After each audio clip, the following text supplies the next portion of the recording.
Hello, bachcho.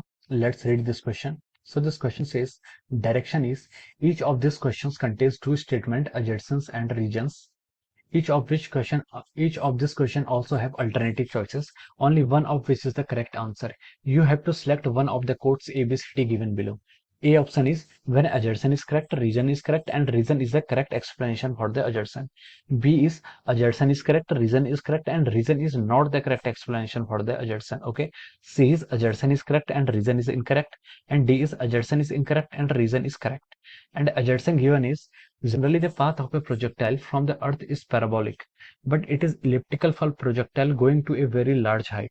And the given reason is the path of the projectile is independent of the gravitational force of the earth. Okay, तो चलिए बच्चों अब हम इस question को start करते हैं।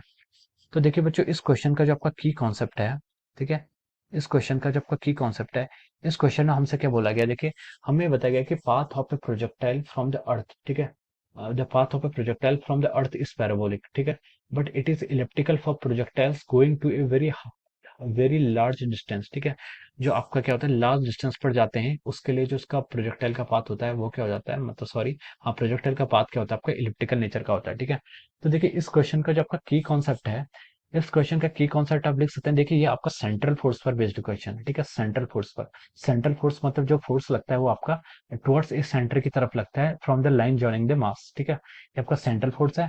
और हम इन जनरल बोल सकते हैं कि this question is based upon the finding out the trajectory, ठीक है, हमें यहाँ पर क्या बताना है, देखिए ट्रेजेक्टरीज बतानी है, डिफरेंट डिफरेंट ट्रेजेक्टरीज बतानी for the projectile which are on the surface of the earth या फिर जो पास में है, और for those also which are very at large height from the surface of the earth, ठीक है। तो इसका की कॉन्सेप्ट क्या हो जाएगा आपका, ट्रेजेक्टरीज हो जाएगा, ठीक है। ट्रेजेक्टरी मतलब देखिए जो आपके सेंट्रल फोर्स होते हैं, सेंट्रल फोर्स पर depending upon the force and magnitude of velocity, ठीक है, फोर्स और मैग्नीट्यूड ऑफ वेलोसिटी पर डिपेंड करके आपके जो ट्रेजेक्टरीज होती है वो क्या होती है, डिफरेंट डिफरेंट हो जाती है, ठीक है। जैसे कोई ऑब्जेक्ट आपका वन डायमेंशनल मोशन करता है, वन डायमेंशनल मोशन में आपकी एक ही ट्रेजेक्टरी पॉसिबल है क्या, स्ट्रेट लाइन ही पॉसिबल है। अगर टू डायमेंशनल करता है तो उसमें सर्कुलर हो सकता है, ठीक है, सर्कुलर हो सकता है आपका, इलिप्टिकल हो सकता है आपका, ठीक है, सर्कुलर हो सकता है, इलिप्टिकल हो सकता है, पैराबोला हो सकता है, ठीक है। तो ये सारी स्ट्रेट लाइन, ये सारी ट्रेजेक्टरी की आपकी पॉसिबल है। अब देखिए जो आपका प्रोजेक्टाइल होता है फ्रॉम द अर्थ, ठीक है, जो आपका जो अर्थ के सरफेस पर जो आपका प्रोजेक्टाइल मोशन होता है, ठीक है, उसकी ट्रेजेक्टरी कैसी होती है, उसकी ट्रेजेक्टरी क्या होती है आपकी पैराबोलिक नेचर की होती है।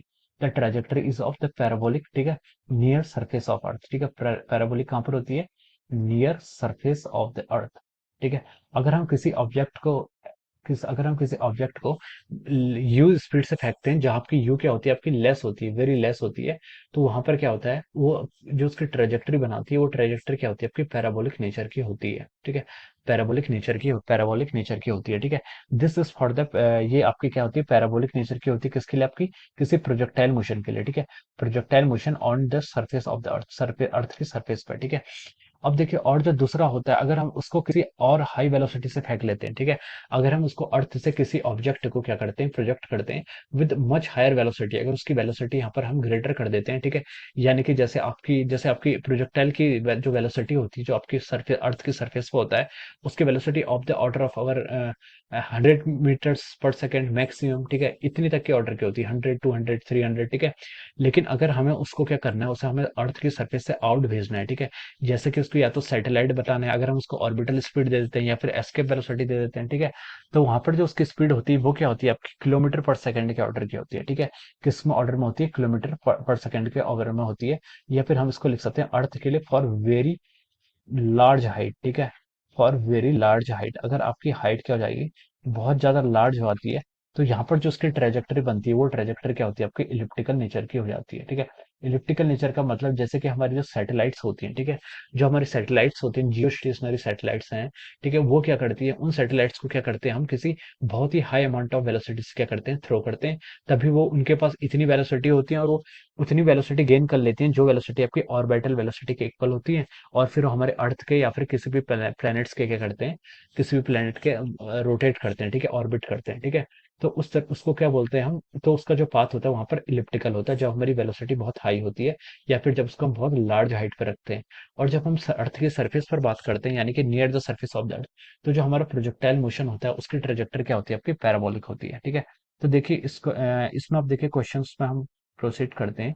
आपका अजर्सन्स की स्टडी करते हैं। अजर्सन में इसने बोला है कि generally the path of the projectile from the earth is parabolic but it is elliptical for projectile going to a very large height, ठीक है। तो ये स्टेटमेंट क्या आपका ट्रू है, ठीक है। दिस अजर्सन इज द राइट, ठीक है। अजर्सन क्या आपका राइट है, ये क्यों राइट है, ये मैंने आपको अभी एक्सप्लेन कर दिया है, ठीक है। अब देखिए इसका रीजन क्या दिया हुआ है क्वेश्चन में। रीजन दिया हुआ है कि the path of the projectile is independent of the gravitational force of earth, ठीक है। जो आपका प्रोजेक्टाइल का जो पाथ होता है वो क्या होता है आपका, इंडिपेंडेंट होता है। किससे इंडिपेंडेंट होता है, आपका ग्रेविटेशनल फोर्स ऑफ द अर्थ से इंडिपेंडेंट होता है, ठीक है। तो ये आपका क्या रॉन्ग है, दिस इज अ रॉन्ग है, ठीक है। ये क्या आपका रॉन्ग एक्सप्रेशन है, ठीक है। ये इंडिपेंडेंट नहीं होता, जबकि क्या होता है, डिपेंडेंट होता है। देखिए जैसे अब मैं इसका एग्जांपल लेता हूँ, जैसे कि अर्थ की सरफेस होती है, अर्थ के सरफेस पे हम प्रोजेक्टाइल मोशन करते हैं। प्रोजेक्टाइल मोशन की जो इक्वेशन होती है, यानी कि जो इक्वेशन ऑफ ट्रेजेक्टरी है, उसको हम लिखते हैं y is equal to X tan theta minus G X square divide by two U square cos square theta, ठीक है।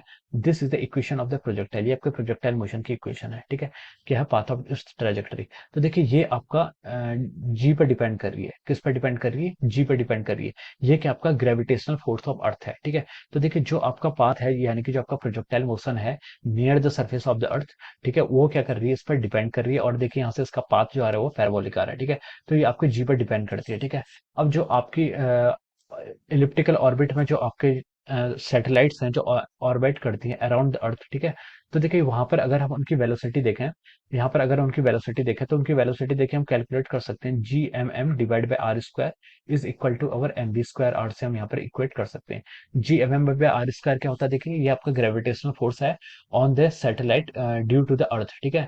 और ये एम के यहाँ पर मास ऑफ द सैटेलाइट है, ठीक है। और वो आपका सर्कुलर ऑर्बिट कर रही है, इसलिए हमने यहाँ पर सेंट्रीपिटल फोर्स के इक्वल इसको रखा है, M V square by R के, ठीक है।